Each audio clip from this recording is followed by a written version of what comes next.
गांव में एक मकान था। उस मकान में एक चुड़ैल का साया था। मकान से अक्सर डरावनी आवाजें आती थी। गांव वाले अक्सर उन आवाजों को सुनकर डर जाते थे और रात में घर से बाहर नहीं निकलते थे। एक रात उस घर से डरावनी आवाजें आ रही थी। आवाजें सुनकर गांव वाले जाग जाते हैं और अपने अपने घरों से बाहर आपस में आके बातें करने लगते हैं। अरे रोहन भाई, इस चुड़ैल ने तो फिर से रोना चालू कर दिया। भैया, आप पूछ कर क्यों नहीं आते कि वो काहे रो रही है। रोहन को बिल्लू की बात पर गुस्सा आ जाता है और वह बोलता है, क्या ही कर रहे हो। इतनी हिम्मत है तो तुम ही चले जाओ।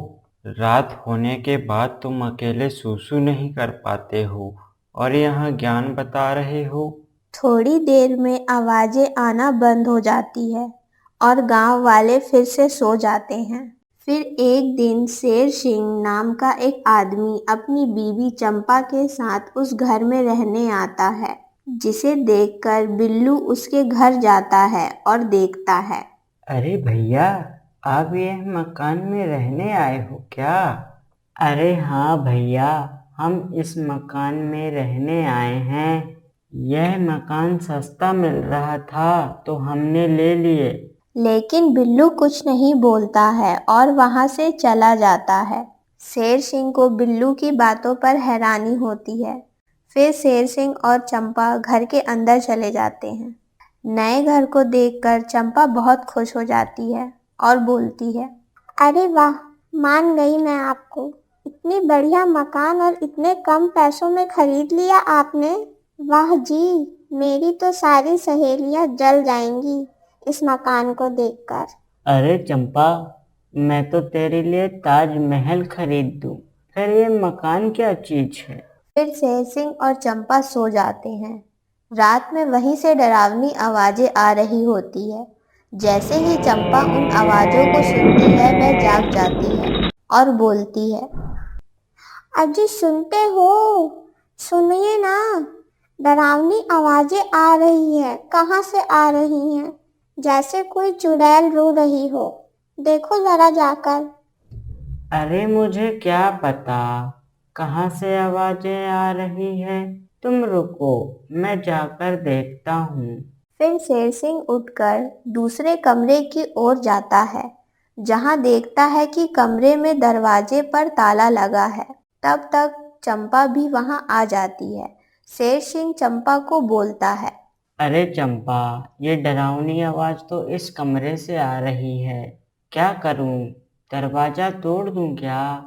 अरे तुम्हारा नाम शेर सिंह है, इसका मतलब ये नहीं कि तुम शेर बन जाओगे। चुप करके चलो और इस कमरे को बंद ही रहने दो। फिर अगले दिन रात में फिर वही आवाजें आने लगती हैं। इस बार चंपा उठती है और कमरे की तरफ बढ़ती है। जैसे ही चंपा कमरे के पास पहुंचती है, कमरे में आवाजें आना बंद हो जाती हैं। अरे, आवाजें तो आना बंद हो गई।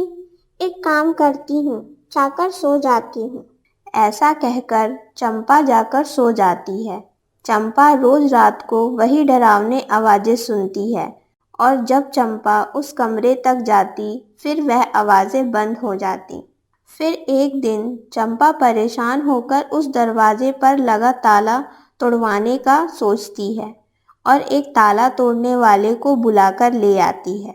देखो ताले वाले भैया, इसी कमरे का ताला तोड़ना है। हो जाएगा मैडम, मगर पैसे पूरा 100 रुपए लूंगा। ज्यादा दांत मत दिखाओ, काम करो। मैं बाहर से आ रही हूँ, तब तक ताला टूट जाना चाहिए। ऐसा कहकर चंपा वहां से चली जाती है और ताला वाला अपने काम में भी जुट जाता है। अरे बड़ा मजबूत ताला है। ऐसा ताला तो मैं कभी अपनी जिंदगी में देखा ही नहीं। टूट ही नहीं रहा है, लेकिन मैं इसे तोड़कर ही मानूंगा। ऐसा कहकर ताला वाला ताला तोड़ देता है। जैसे ताला वाला ताला तोड़ता है, चारों तरफ धुआं ही धुआं हो जाता है और मकान हिलने लगता है। अरे भागो रे भागो, जान बचाकर भागो। तभी ताला वाला कुछ समझ पाता, वहां पर एक चुड़ैल आ जाती है। कहाँ जा रहे हो ताले वाले? मुझसे बचकर कोई नहीं भाग सकता।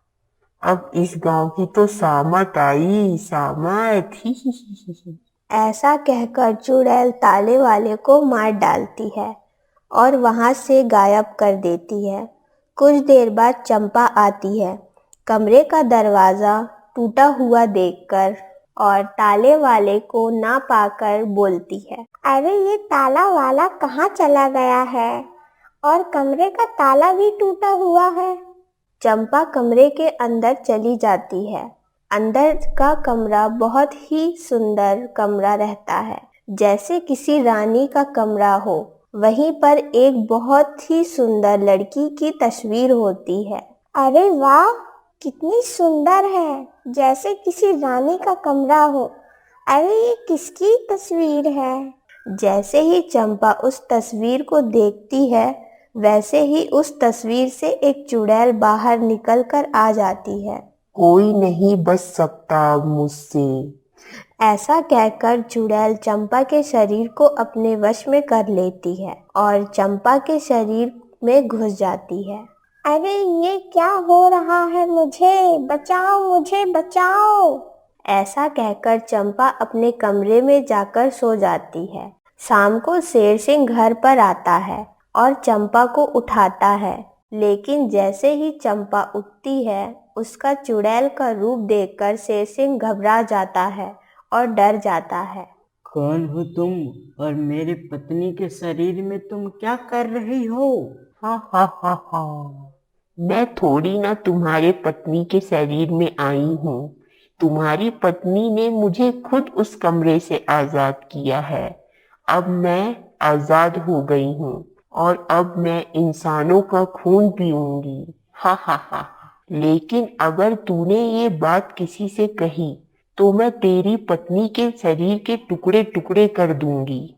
ऐसा कहकर चुड़ैल वहां से चली जाती है।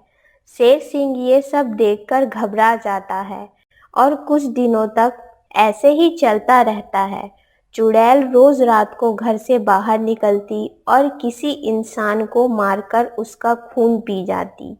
इधर गांव वाले भी मौतों से परेशान हो जाते हैं और एक दिन गांव की चौपाल पर इकट्ठा होते हैं। अरे भैया, न जाने इस गांव में मौत का तांडव क्यों हो रहा है।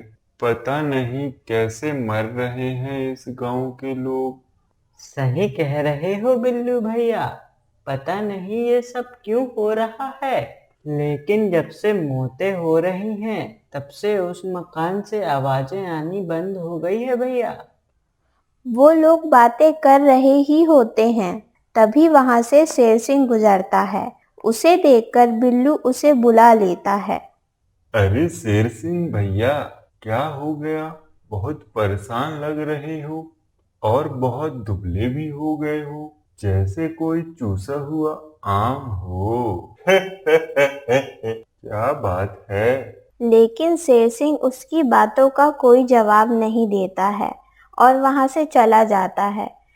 उसे देखकर रोहन बोलता है, अरे गांव वालों, मानो ना मानो, शेर सिंह सब जानता है, पर वो हमसे कुछ छुपा रहा है। इसके ऊपर नजर रखना पड़ेगा। फिर रोहन और बिल्लू रात में शेर सिंह के घर पहुंच जाते हैं और उनके घर पर जाके छुप जाते हैं।